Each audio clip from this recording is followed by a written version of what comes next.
how to enable auto translation on TikTok. Hey everyone, welcome back to the channel. If you are new here, don't forget to hit the subscribe button and turn on the notification bell to not miss any updates. So today I'm going to show you how to enable auto translation on TikTok in few simple steps. So let's dive right in. Open up your TikTok app first, then go to your profile on the bottom right.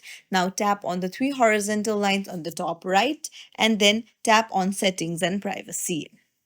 Now scroll down and under content and display, you'll see language. Tap on it and then you'll see always translate post. So toggle it on and then you can see translate into, tap on it and then you can choose the language that you want your app to translate into and then hit done. It's as simple as that. You can even change the app language if you want to. If you found this tutorial helpful, don't forget to like and subscribe to our channel for more tips and tricks. Thank you for watching.